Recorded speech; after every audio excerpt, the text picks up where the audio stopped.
$1.87. That was all. And 60 cents of it was in pennies.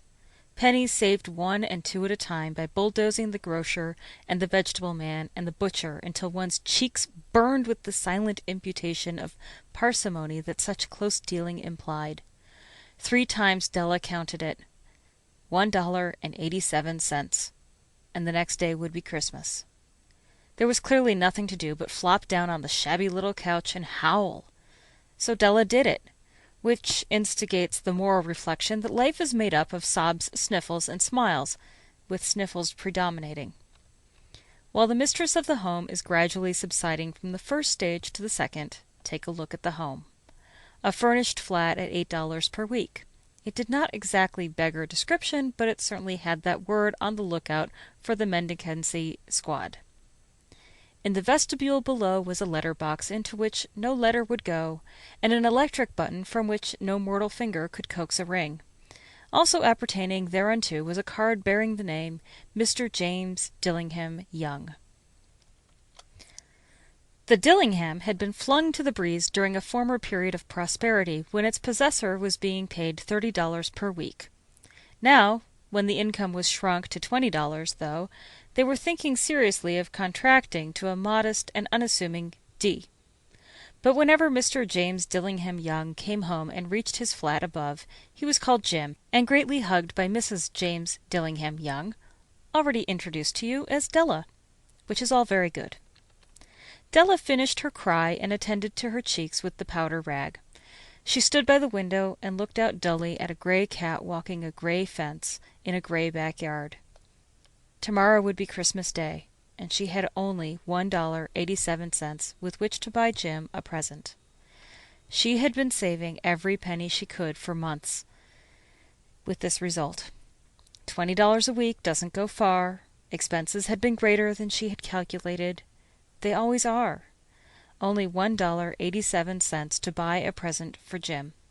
Her Jim.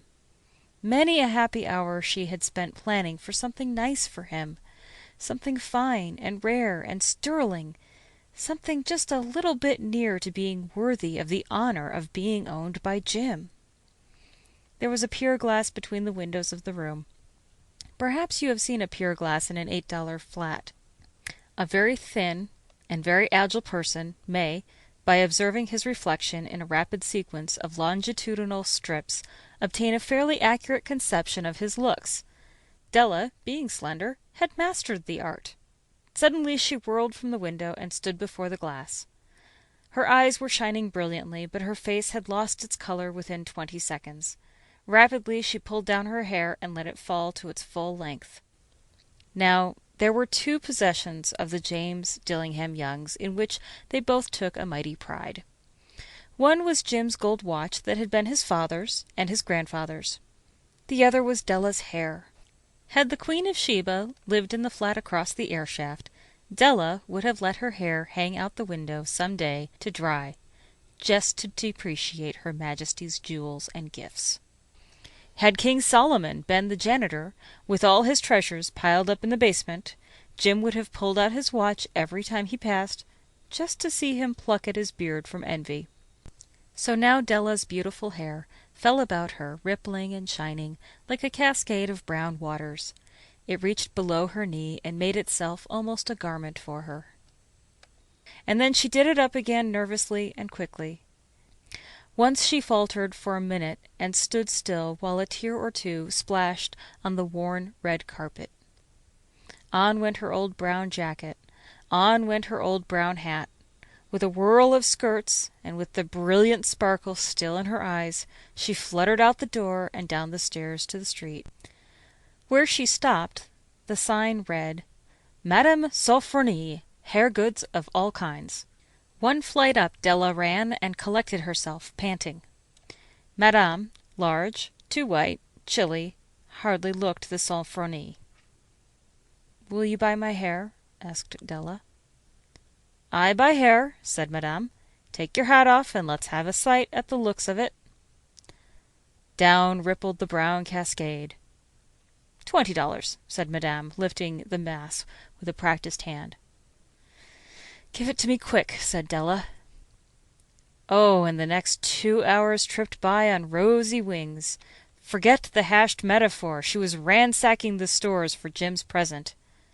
She found it at last. It surely had been made for Jim and no one else. There was no other like it in any of the stores, and she had turned all of them inside out.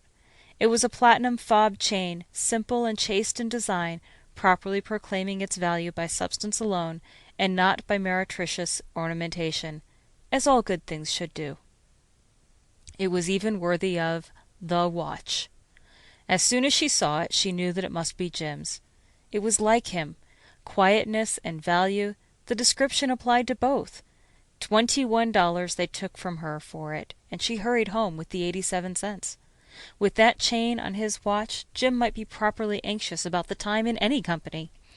Grand as the watch was, he sometimes looked at it on the sly, on account of the old leather strap that he used in place of a chain. When Della reached home, her intoxication gave way a little to prudence and reason. She got out her curling irons and lighted the gas and went to work repairing the ravages made by generosity added to love. Which is always a tremendous task, dear friends. A mammoth task. Within 40 minutes her head was covered with tiny, close-lying curls that made her look wonderfully like a truant schoolboy. She looked at her reflection in the mirror long, carefully, and critically. "If Jim doesn't kill me," she said to herself, "before he takes a second look at me, he'll say I look like a Coney Island chorus girl." But what could I do? Oh, what could I do with $1.87? At 7 o'clock the coffee was made, and the frying pan was on the back of the stove, hot and ready to cook the chops. Jim was never late. Della doubled the fob chain in her hand and sat on the corner of the table near the door that he always entered. Then she heard his step on the stair away down on the first flight, and she turned white for just a moment.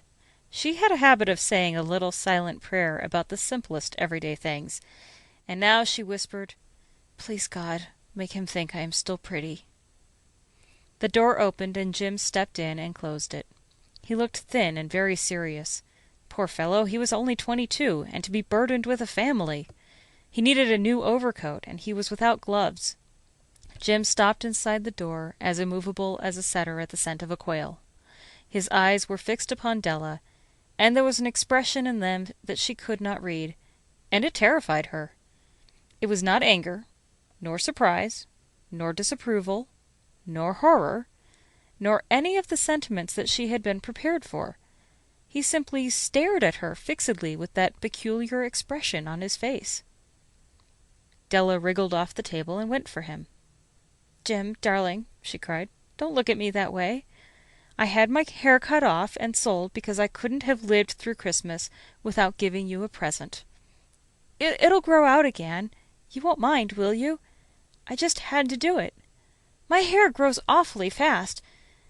Say Merry Christmas, Jim, and let's be happy. You don't know what a beautiful nice gift I've got for you." "You've cut off your hair?" asked Jim, laboriously, as if he had not arrived at that patent fact yet, even after the hardest mental labor. "Cut it off and sold it," said Della. "Don't you like me just as well anyhow? I'm me without my hair, ain't I?" Jim looked about the room curiously. "You say your hair is gone," he said, with an air almost of idiocy. "You needn't look for it," said Della. "It's sold, I tell you. Sold and gone, too. It's Christmas Eve, boy. Be good to me, for it went for you. Maybe the hairs of my head were numbered," she went on with sudden serious sweetness, "but nobody could ever count my love for you. Shall I put the chops on, Jim?" Out of his trance, Jim seemed quickly to wake. He enfolded his Della. For 10 seconds let us regard with discreet scrutiny some inconsequential object in the other direction. $8 a week or $1,000,000 a year, what is the difference? A mathematician or a wit would give you the wrong answer. The Magi brought valuable gifts, but that was not among them. This dark assertion will be illuminated later on. Jim drew a package from his overcoat pocket and threw it upon the table. "Don't make any mistake, Dell," he said, "about me. I don't think there's anything in the way of a haircut, or a shave, or a shampoo that could make me like my girl any less. But if you'll unwrap that package, you may see why you had me going a while at first." White fingers and nimble tore at the string and paper, and then an ecstatic scream of joy, and then, alas, a quick feminine change to hysterical tears and wails, necessitating the immediate employment of all the comforting powers of the lord of the flat. For there lay the combs, the set of combs, side and back, that Della had worshipped long in a Broadway window.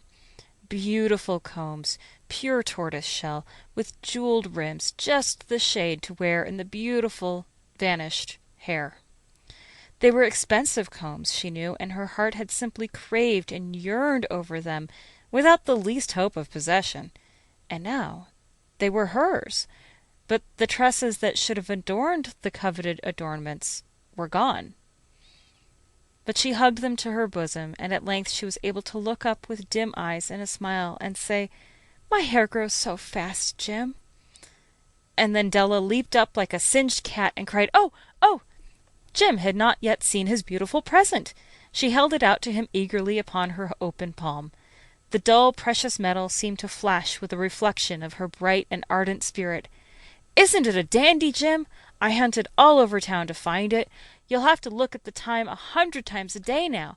Give me your watch. I want to see how it looks on it." Instead of obeying, Jim tumbled down on the couch and put his hands under the back of his head and smiled.